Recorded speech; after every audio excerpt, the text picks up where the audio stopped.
Hello everyone, my name is Dr. Lou Ignaro, otherwise known as Dr. No. My interest in medicine started at a fairly young age. As a young teenager growing up in Long Beach, New York, I often recognized that many of my neighbors were dying of stroke or heart attack at a relatively young age of about 50, 55. On the other hand, so many others were quite elderly, but were in great shape. Why the difference? After thinking about this for a year or so, I came up with a theory or hypothesis that maybe the healthy people produced some molecule in the body that kept them healthy and increased their longevity, whereas the unlucky ones failed to produce this molecule or produced much less of it. And this deficiency resulted in the loss of protection against cardiovascular disease. Now, of course, at that time, I had no idea of what such a molecule could be, or even if it ever existed. But I kept thinking about my theory all the way through college and medical school and into my first basic research position after my training. That's over a period of about 15 years or so. And again, no ideas turned up. And I was kind of getting frustrated because I was hoping I might think of something. However, I never let my frustrations get the best of me, that's for sure. I was convinced that someday in the future in my studies, I would somehow meet this molecule. Then it came to be, nearly 20 years after completion of my training.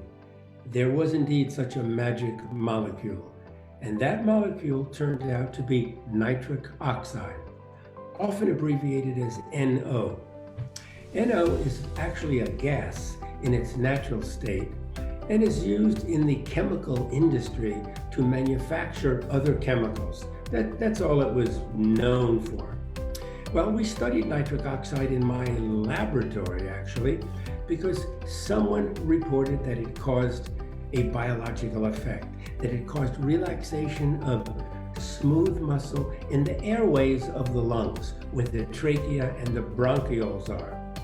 We then discovered that nitric oxide relaxes smooth muscle also in the arteries and veins, thereby lowering the blood pressure.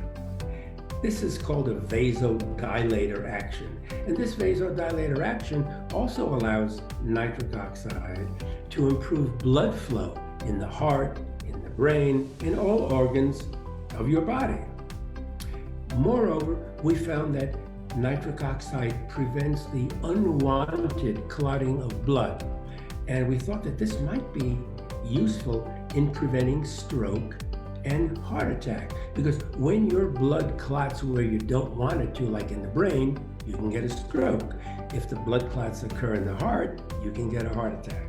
So the icing on the cake came when we discovered that our own bodies actually produce substantial quantities of nitric oxide in a continuous and consistent manner.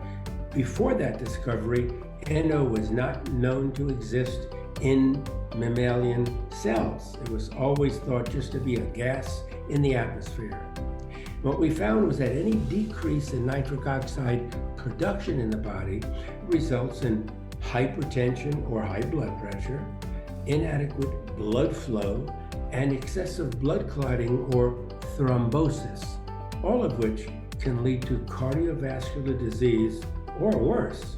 So there it is, an idea or theory that I developed in high school turned out to be a scientific fact for which I was awarded the Nobel Prize in Medicine in 1998. My passion, motivation, perseverance, and the will to never give up created this path for my success.